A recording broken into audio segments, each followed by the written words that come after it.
भाग्यश्री, आज पावसाळी स्पेशल काय करतेस? आज काय पावसाचा कुळाचार हा. मस्त पैकी. अरे वा. कांद्याची भजी. अरे वा. पाऊस पडतोय म्हटल्यावर ती भजी तर झालीच पाहिजे की नाही. हा. मजा आहे तुमच्याकडे मग. हो मस्त पैकी हे बघ भजी करायला घेतली कांद्याची. हा. हे कांदे मस्त पैकी कापून घेतले. हा. आता हे सगळे व्यवस्थित असे मोकळे करून घ्यायचे हाताने. छान. आता ह्याच्यात काय काय घालणार मोकळे झाल्यावर? हो. सगळ्यात पहिले आपण थोडं व्यवस्थित मीठ घालूयात. अजून थोडं घातलं तरी चालेल. थोडा ओवा मस्त हातावरती असं करून घ्यायचं. हे बघ, असा घेतला ओवा आणि आता छान असा ओवा. हळद,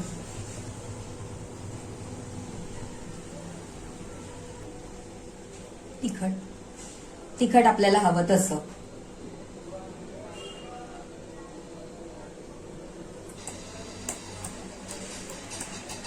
हिंग घातलंय. आता हे सगळं मस्तपैकी असं त्याला कांद्याला मिक्स करून असं लावून ठेवायचं आणि मग एक 5-10 मिनिटं हे असेच ठेवायचे. म्हणजे ह्याचं पाणी सुटतं. म्हणजे आपल्याला वेगळं पाणी कमी घालावं लागतं. असं मस्तपैकी मिक्स करून घेतलंय. एक 5-10 मिनिटं आपण थांबूयात, मग पुढचं घालूयात. आपले 10 मिनिटं झालेले आहेत आणि आता याला कांद्याला बऱ्यापैकी असं पाणी सुटलेलं आहे. आता मी तेवढ्या वेळामध्ये हा आपला खायचा सोडा काढून घेतला आहे. थोडासाच घ्यायचा आहे आपल्याला. तो आपण थोडासा याच्यामध्ये घालूया. तुम्हाला जर नाही घालायचं असेल तर तुम्ही नाही पण घालू शकता. तेल वगैरे पण घेऊ शकतात त्याच्यामध्ये मोहन असं काही नाहीये.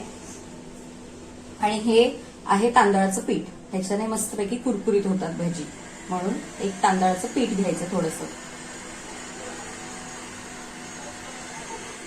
आणि हे आपलं डाळीचं पीठ लागेल तसं ह्याच्यामध्ये घालायचं. म्हणून मी पूर्णच समोर घेतलेलं आहे. त्याच्यामध्ये बसेल एवढं घालायचं आपल्याला.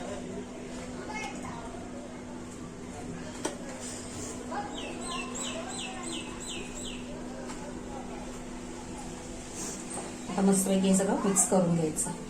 छान.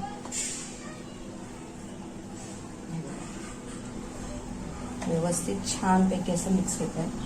वाटलं तर आपण पाणी घालू शकतो, असं काही नाही. आता हे आपलं व्यवस्थित तसं कालवून झालेलं आहे.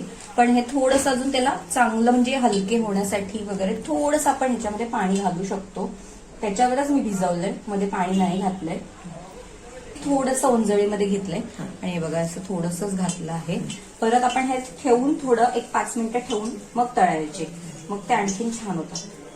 तुला येतातच छान भजी करता कांद्याची. मस्त पैकी आहे ना. ऍक्च्युली खरं काय म्हणजे का फेटून घ्यायचं आणि म्हणूनच मी हे असं घेतलं आहे परात वगैरे, की जेणेकरून आहे ना हे चांगलं असं आपल्याला फेटून घेता येतं. असं मस्तपैकी फेटायचं. छान होतात अशाने भजी. आणि ते पाणी सुटत राहतं. म्हणजे वरतून पाणी घालत बसायची गरज नाही आपल्याला. असेल तर कोणी कोणी ह्याच्यामध्ये मिरची पण चिरून टाकतं, पण ते मला नको वाटतं. तिखट तेवढं नाही सहन होत म्हणून. तेल आपलं जवळजवळ तापलंय. चेक करून घेऊ. हा छान कडकडीत तापलेलं आहे. तसे आपण सोडू शकतो लहान मोठे. हे बघ मी ना असे प्रॉपर अशी पोटी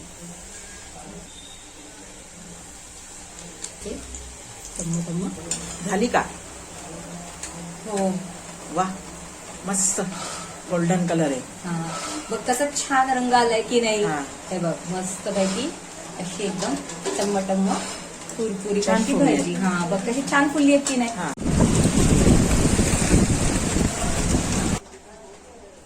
मस्त पैकी हे बघा इकडे कशी छान गरमागरम भजी केली आहे. हे बघा कशी छान असा सुरेखच झालेली आहे. मस्त पैकी गरमागरम झालेली आहेत. आणि आईला हे मस्तपैकी आज माझ्या हातचं खायला देणार आहे. कसं वाटतंय?